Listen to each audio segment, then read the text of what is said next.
day and night, night and day. You have to be not only vigilant, but getting ready, because, when you call up 60,000 troops or more, there's a lot. There's maneuvers, there's drills, there's urban warfare drills, equipment to be checked. Check the ballistics, check the guns, check the everything. People have to be caught up and retrained, and before they go into life and death situations, they have to be ready. So it doesn't happen so quick, but it's happening. At the same time, you look around the world, you see Pakistan's defense minister saying they are headed to a full-fledged war with India. Pakistan attacked military bases in Jammu and Kashmir in northern India, and the Indian military, they're saying they don't have any casualties, and the threats have been neutralized, but they're both nuclear countries, and this is literally, this could escalate really, really fast, really, really big. And we're watching Syria carefully. We've established a military presence there in Syria, but also a field medical center aimed at treating casualties. Remember I said Aliyah Return Center is sending clothes and goods and supplies to Syria? Well, the IDF is also ready to assist and safeguard the Syrian Druze community. We're putting a firewall around them.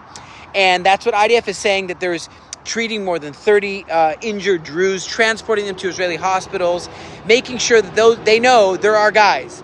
And but you look also in Lebanon, Al Arabiya channel, you see all over the internet, right? This circulating videos of the strikes in southern Lebanon. So you can see that they're not totally defeated and Hezbollah is just a memory. They're trying every second to rearm, to bring all their troops back and to reposition themselves in that same attack the Galilee, what is called invade the Galilee, conquer the Galilee plan that they were trying to do. So you got to keep your eyes open, both eyes open.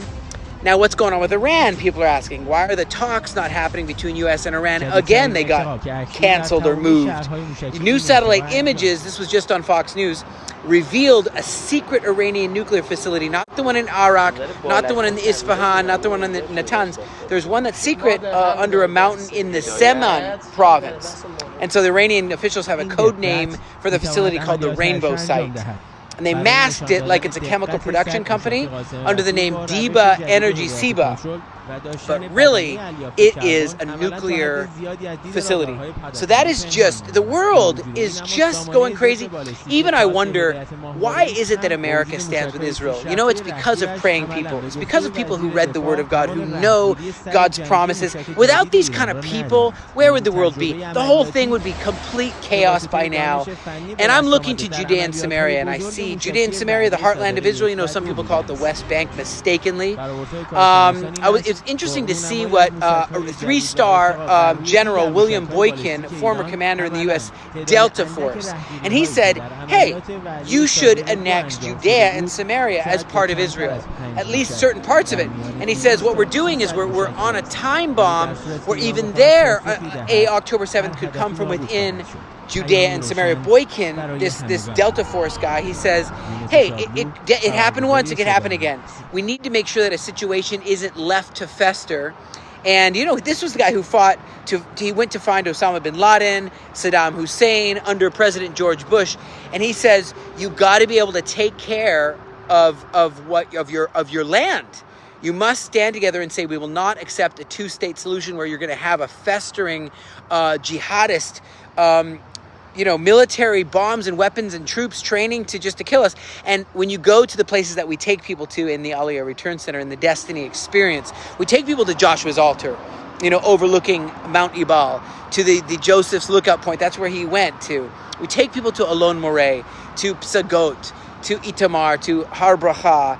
And so he says, all these places, man, you got to just say, this is never going to be, you got to recognize this will never be part of a Palestinian state. And so he was there with a green beret pin on and he said, warriors know what it is to fight to protect the defenseless. And these Jews that are living there are sometimes defenseless. After October 7th, he says, come on, this is not a game anymore. And so sovereignty is something that could very well happen, although nobody seems to think, Huckabee doesn't seem to think that Trump will want to declare that. But he says, you're not just committed to protect Jews in Tel Aviv and Kfar Saba and Petah Tikva, you got to protect Jewish people everywhere from attacks is wanting to get the hostages home for now. But once all this is over, once the war is over, sure, we're going to look into how to secure Israel in every way and bring a time of security and peace back. Exodus 23 verse 22 says, I will be an enemy to your enemies, and I will be a foe to your foes. So watch out, enemies of Israel.